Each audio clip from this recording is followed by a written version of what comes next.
Hello, everybody. Welcome back to the Amdrag channel. I am so incredibly stoked to see you here. Thank you for showing up and spending some time with me. I am working on a big ass video right now that I'm really excited to share with everybody, but we are not quite at the finish line. So I wanted to go ahead and make another one of these vlog style videos talking about something which I am very passionate about. If you've been following me for a little bit, you know that I am obsessed with media. I really do believe in that saying, there are cathedrals everywhere for those with eyes to see. And I see that a lot in video games, in comic books, in art, in movies, in television, and also in Japanese comic books, aka manga. Obviously, I use a lot of anime in my clips for my American drag videos, and so it would stand to reason that I also read a lot of manga. And today I wanted to talk about 3 different titles which have spiritual messages, or you might be able to glean some sort of spiritual goodness, some sort of spiritual goo out of. And I'm going to go over a title that you probably are familiar with, a title that you probably aren't familiar with, and then a title that you definitely aren't familiar with. But first, I want to say thank you to my patrons, including my Complete Club members, Flem de la Fleming, Chris Curious, Martina Duran, Transcending Void, and Walkin' on Cats. If you're interested in joining these very cool people, please visit patreon.com/American Dragon. On Patreon, we have all kinds of cool stuff, including a post club where I send original artwork and handwritten messages of gratitude to my patrons, the content club, where I like to post all kinds of behind the scenes stuff, including a look into other music that I make and other artwork that I might be working on, other projects, etc. There's a big influx of content coming, so please check it out, patreon.com/American Dragon. Okay, so 3 manga with spiritual messages that you may have missed or may not already be familiar with. Number 1, Chainsaw Man. Now, you might already be familiar with Chainsaw Man. There's a very good chance that you have seen the anime or have at least seen the characters floating around the internet or whatever. Chainsaw Man is published in Shonen Jump. It is a shonen manga. It is very violent, it's very gory, and it is very action heavy. But if you haven't indulged in the manga, at least to a certain point, you might have missed that there is a deep and satisfying spiritual lore to Chainsaw Man that really captures the essence of samsara. There is a lot of suffering. The enemies in Chainsaw Man are known as devils, and devils are manifestations of humanity's fears of certain concepts such as power and falling or guns. And the power of a devil is derived from how much humanity fears them.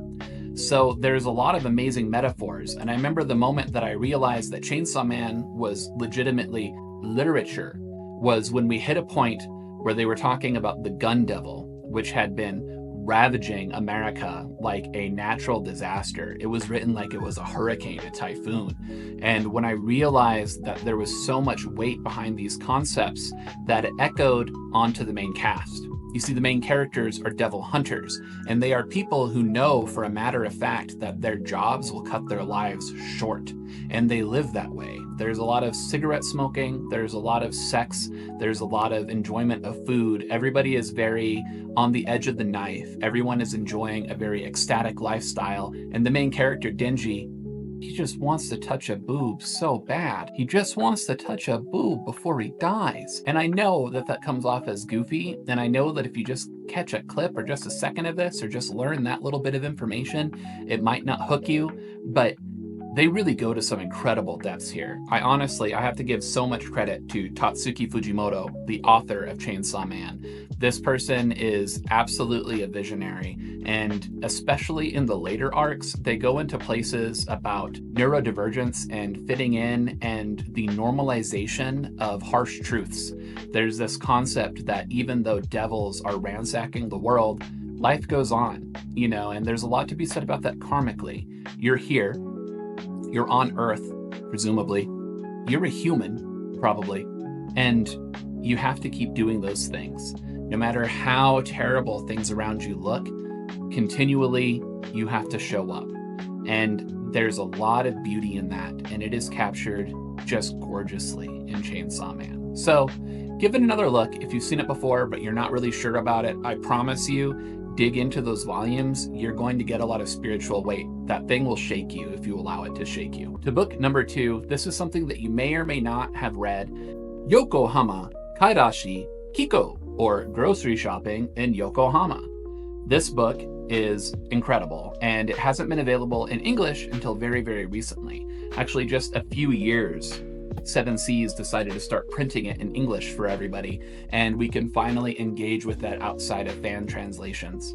Now, if you are an anime head, you might be familiar with the anime of Yokohama, and the anime is brilliant. It really captures the tone beautifully, but it also captures only such a small slice of what the manga has to offer that I really encourage everybody out there with even a passing interest in manga to invest in this series. As you can see, these paperbacks are absolutely gorgeous. I am just absolutely in love with the binding of these books. But what is it about? Okay, kind of important. Yokohama Kairashi Kiko is about the apocalypse. It is about the waning life of humanity as we know it. Everything has come to an end. We are in humanity's twilight years, and we are seeing everything go down from the eyes of Alpha, who is a robot who has been abandoned by her master to operate a cafe kind of in the middle of nowhere, Japan. And we see her have customers, we see her have visitors, we actually meet her family, which is pretty cool. And these things come and go like the tides. We watch children grow old. We watch people have these experiences. We watch a lot of emotions pass under Alpha's nose as she reconciles the reality that this is truly the end of days. But it's not sad. The book, while bittersweet at times, is never depressing. It's never vile. It's never dark. It is actually a very, very warm apocalypse. It is a very sweet apocalypse. And yes, there is some sci-fi gloriousness there. There is a lot of amazing robot standard questions about what constitutes as life and whatever. But the heart of Yokohama Kairashi Kiko is the exploration of love. And there is nothing more spiritual than love. You know, love is everything. And to see it through this lens in this very soft final moments, this last gasp of air by humanity is glorious. It's utterly beautiful. And it's something that I reflect on constantly. And again, I recommend it to absolutely everybody. This is a meditative book.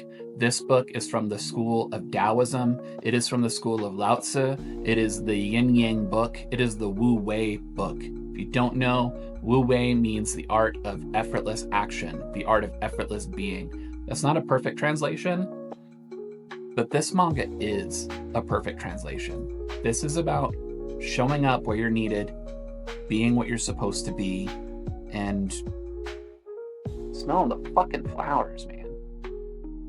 So, book number 3, this is the one that I'm thinking you are probably not familiar with. If you are, I'm surprised. Let me know if you've heard of this one before today. Welcome Back, Alice by Shuzo Oshimi. So, welcome back, Alice. Are you familiar with it? Why is it here? Who is this author? The author is known for the horror manga Blood on the Tracks. And that's something that explores an inappropriate relationship between a son and his mom. And it really is like mega dark and violent and spooky ooky. This isn't really that, but it is kind of like about gender as some sort of horror creature. And hopefully that doesn't turn you off right away because it's more complex. But it is about a young boy and his best friend. And his best friend moves to another city and he doesn't see him for a long time until he's in high school, and his best friend shows back, and his best friend is now a girl, kind of. Definitely femme presenting, but his friend doesn't see themselves as a woman or a man. They see themselves as something else. They are done with gender. They don't want anything to do with it. It's over. And we get a lot of really weird interactions. Like the girls think that they're super beautiful, but they're jealous. And the boys are kind of like confused about their own sexuality.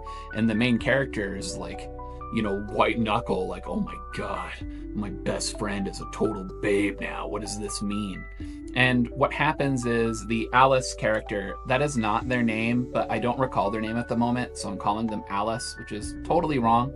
But the Alice character is a mischievous rascal who sometimes you have a hard time kind of figuring out what their ethical compass says.